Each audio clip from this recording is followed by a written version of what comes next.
Hi, everyone. My name is Catherine Lage, and I am a clinical social worker at the Child Mind Institute. We are a national nonprofit that supports children and families with gold standard mental health care, advice, and resources, all online and available to you and everyone else. You can learn more about the resources that we have available for families during the coronavirus crisis, including telehealth evaluations, treatment, by visiting childmind.org/coronavirus. Today, I'd like to talk about managing social relationships and answer your questions on this, as well as anything else that you have. Post your questions in the feed, and we'll also post helpful links and resources from the Child Mind Institute, and talk to you a little bit about what is going to happen in our next Facebook Live.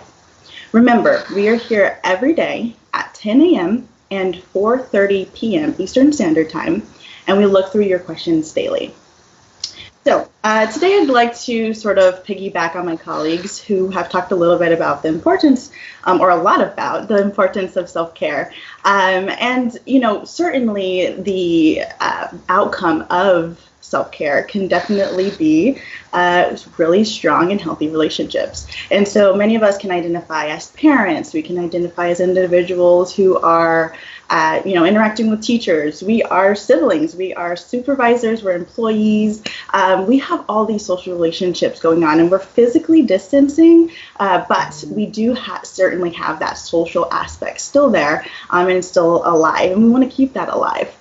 And so, of course, we can enjoy a lot of the enjoyable things about our relationships with others and our friendships, but there will be conflict. And so how do we go about that? I think when we're talking about, my colleagues and I are talking about those self-care things and sort of strategies and tips, it's really important that we remember that this is sort of filling our cup, or it's filling our cup so that we can pour into other people. And so if you're supporting a family, if you're supporting, your friends, if you're supporting a team of people, self-care is super important. And so we want to make sure that if there is conflict, that you can go in the best ways about it. So we have a couple different questions here, and feel free, like I said, to put any more questions that you have. And the first question I'll start with, we got a little bit earlier, and it says, my husband and I keep fighting over stupid little things. I think that we're both just stressed out, but I worry that it's upsetting our kids. Any advice on how to keep the peace? And that is a great question. I think that's really important as far as keeping the peace. I always love when people say keep the peace, because to keep the peace, I really feel like you have to bring the peace. Bringing the peace is really important as far as keeping it, because really you can only deal with or really be able to manage what you're doing, what you're thinking. So here I would say I do work within the Student Success Program, and we do resilience workshops, and we actually do a lot of social problem solving. And so with that, we sort of think about three things.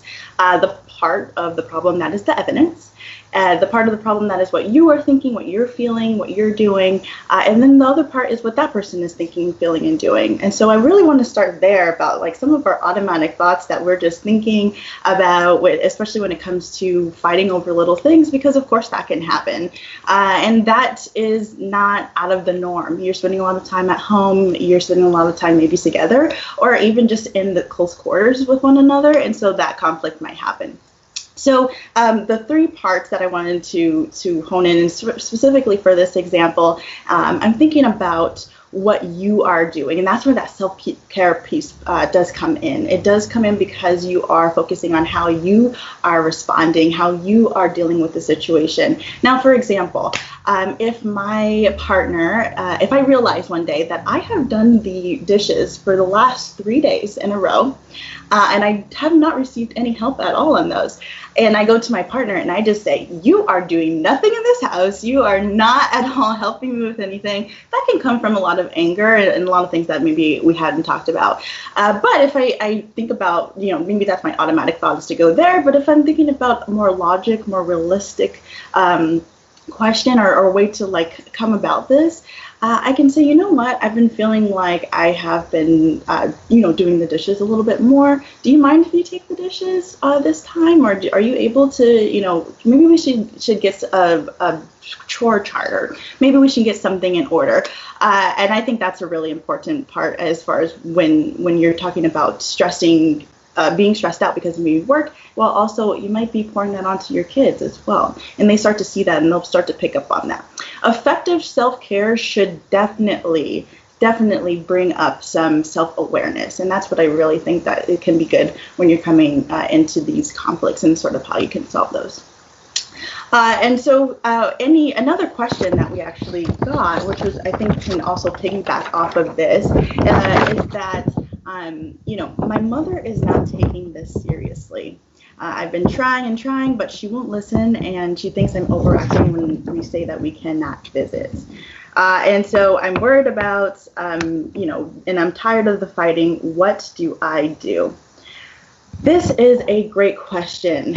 I have my own thoughts and feelings of how, so we have those people who aren't taking this as seriously as we think they should, right? And that's a lot of our own feelings and our own sort of values and what we want to do and how that's coming up there. And that is okay that we have those. And if someone else is not on the same page as us, and especially your mother, which can happen in any other case too, where your mom's not on the same page as you. But it's really important that you are thinking of this in conflict resolution, some problem solving, because the point is that we want to avoid any sort of shutting down. Shutting down is not going to help that problem.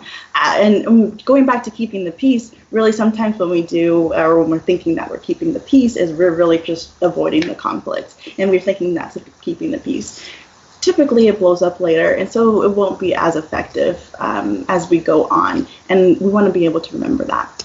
And so the 4 things that actually we talk about in our resilience workshops with our students here at Child Mind Institute is that we do, when you're focusing on a certain problem, you want to think about these 4 things. One being to notice your thoughts. What are your thoughts about it? My thought is that my mom is not on the same page as me. Okay, great. The next thing is that you want to think about your thoughts and your feelings.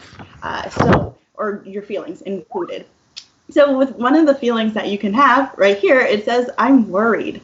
Oh, that's great. That's great to be able to, acknowledge that, understand that, and know your own sort of feelings and emotions. The next thing is that you want to start brainstorming. Brainstorm ways to solve the problem.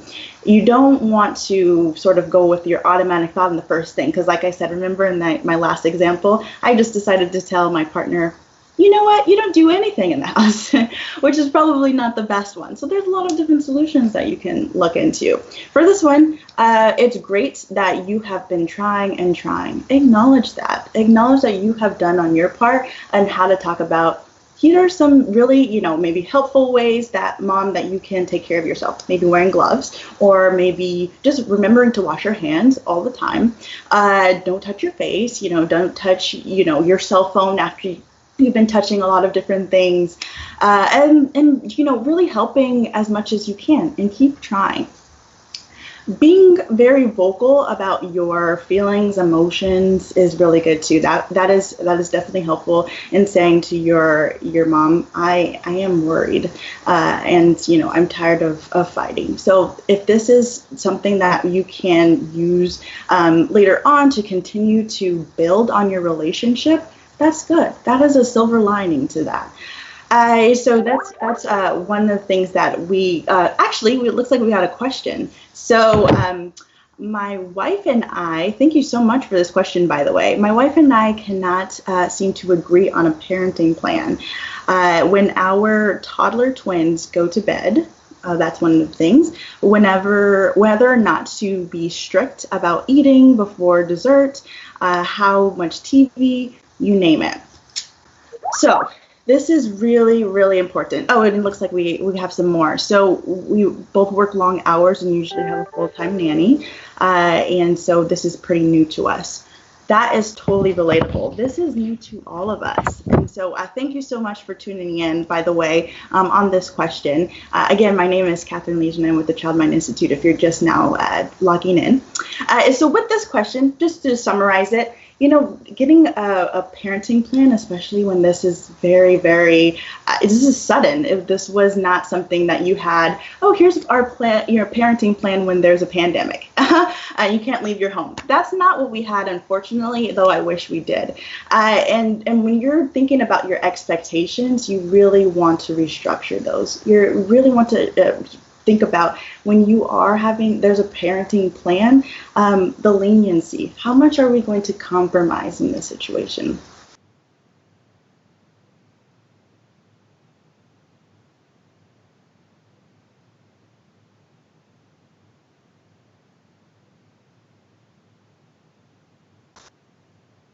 Start to think about, how am I thinking about this? Now, if I said that, I want to limit their TV time to about 30 minutes in the day, is that realistic? Especially if they are, after a long day of being on a distance learning call, or it's a video call, or also including times where they're going to, want to talk to their friends, things like that.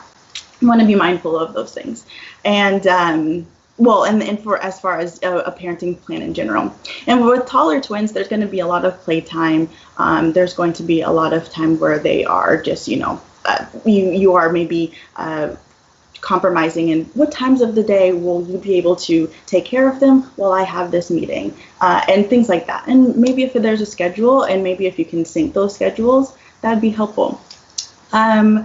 And then just going on to I want to talk another point about the relationship between the both of you. And so I love self-care because you can also practice self-care with others. And so this is a great way to make sure that you maintain a great relationship with your partner. And I want to say, actually, I want to restructure that to managing, more effective relationships with others, but you don't want to maintain a relationship. Maintaining a relationship means that you're kind of just going with the flow, allowing things to come as they go. You really want to be creative when you're thinking about this. Creative date nights. Now, when the toddlers are asleep, maybe we can go and we watch something on Netflix together, or maybe we can do a nice dinner together where we don't have our phones.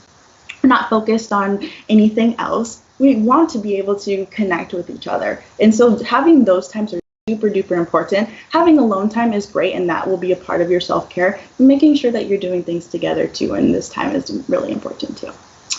And so then I did have another question that I wanted to talk about, and that is, it says, my wife and I we live with my elderly mother-in-law, and I feel like my teenage son is putting her at risk. He's not seeing friends or anything, but he's very defiant and angry about not being able to live his life. He goes out for walks, and I don't know how careful he's being. I really want him to take it seriously, but he has bad anxiety, and I don't want to risk making it worse. What should I do? I think that this is a really, really good sort of self-reflection, by the way, before, starting to go into the question. I think this is really good that you are observing, your child's feelings and emotions, and you're really sort of validating that for yourself and saying, I want to understand better, or I want to be able to help my son and not, make it worse for him. So I want to start by saying that's great. And with, first thing that I think that is good to, talk about as a household is the recommendations from the CDC. Really honing in that make everybody has an understanding. When you do go out, we do put everyone at risk. When we don't wash our hands, making sure we're wiping down things together, that can be a social, activity, is wiping things down together, cleaning up the house. And then you can sort of feel a little bit more safer about, okay, I feel better that I'm in my house. We've all cleaned together, and it feels like, sanitary and things like that, especially as people come and go, maybe after that grocery run, maybe after, you take a walk, things like that. So starting there. So that first thing is having a household understanding of the recommendations and things that we need to follow as we go through this process together in-house. The next thing that I wanted to talk about is really having conversation, having open communication with your son about how he's feeling. Now, we have some great resources on social media and our website regarding how to talk to our kids about the coronavirus. That's super important to really refer back to as much as we can, because we are all in this moment of where we've lost the life that we used to have. And so kids can certainly have a harder time with this because, life is about going outside and being able to talk to friends, and that's really a bulk of what their focus is. And so when you lose that as a kid, I can only imagine that this is a time where they're feeling like, I can't believe this is not me living my life to the best of its ability. This doesn't feel right. This doesn't feel real. So talking to your child about that is super duper important in really, validating their experience and validating how they feel. Increasing, that screen time, of course. We were on the conversation beforehand with Dr. Dave Anderson. We talked about screen time, and hey, look, we're going to be spending a little bit more time talking to grandma and grandpa, and it's going to be through the phone, or it has to be through the computer. And so we are spending a little bit more time on that. And if we are, then that's going to be a little bit more interaction and making the child feel like, hey, we are somehow connecting to people still, or somehow connecting to the people that we love.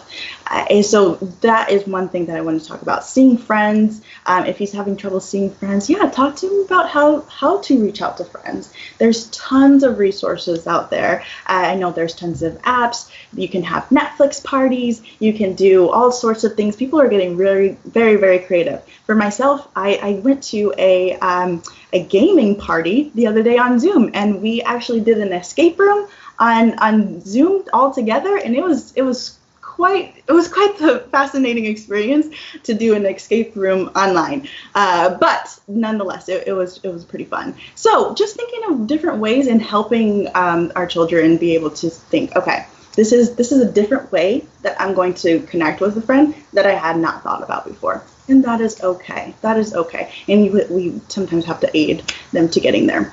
And then the final thing that I want to talk about on this question is, being sort of more, not making things worse.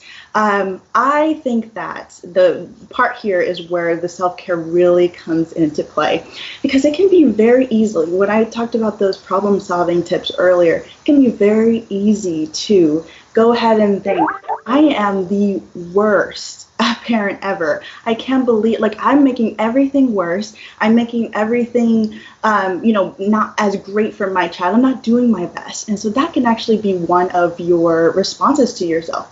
That is not as helpful. We want to think about what's a helpful thought versus an unhelpful thought. And what a helpful thought is, I'm really struggling to help my child understand what's going on. I might be struggling myself on how to deal with this. And so that's why you've logged in maybe to this Facebook Live today, or maybe you've looked on childmind.org and looked at some of our resources there to get some ideas. We don't all have the answers right there whenever, just coming to us, especially when things happen so suddenly and we didn't see them coming. So it's important there to really have a different mindset and really think about how we can restructure how we're thinking. And those are some that we talked about too in a couple of Facebook Lives ago. We talked about cognitive behavioral therapy in the home. So you might want to try some things, how to arrange our thoughts, how to, be mindful of those things. It looks like, we're looking for any more questions. If you have some, please do let us know. Please put them in the comments. And, we're really happy to answer anything. I'll give some, a couple more minutes in case. But another analogy that I wanted to refer to was, putting your own mask on, when you're on a plane and they say putting your own oxygen mask on before you can help anybody else. We have to remember that when we're thinking about managing our own social relationships. We might be the person who's just so willing to give, and we want to give so much to our kids. We want to give so much to our families, our partners, and things like that. But we really have to make sure we're doing well. So there's lots of resources on how to take care of yourself that we've talked about before. And so making sure that you do that and making sure you get that alone time so that you can recharge, or that you can can really focus on processing and understanding what needs to be done in some of the relationships that you have, and remembering that, you know, sometimes we have those automatic thoughts that just come to our minds even when we don't want them to. And that's okay. That is okay. We want to be able to restructure them, think about them, be realistic about them, and then know what to do when we're going to the sort of, you know, brainstorming those different resolutions, those problem-solving skills, and then the best outcome hopefully will come out of that. All right. If there are no more questions, you know, we will definitely wrap up. Please do not hesitate to add more questions. We look through those daily. I want to thank you all again so much for joining me. I hope that this was at least a little bit helpful as far as managing relationships and hopefully managing more effective and loving relationships that you have. Remember, we are here every day at 10 a.m. and 4:30 p.m. Eastern Standard Time. And so we look through all of your questions and we do pass those along to the clinicians to answer those each time you log in.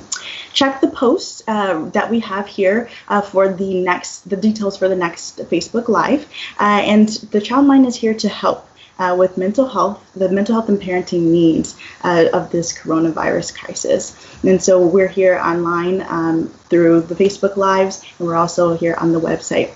The resources that we have to help are from daily tips to consultations to gold standard telehealth treatments. Go to childmind.org/coronavirus to get that information. Okay, everyone, be safe, take care of yourself, and thank you so much for tuning in.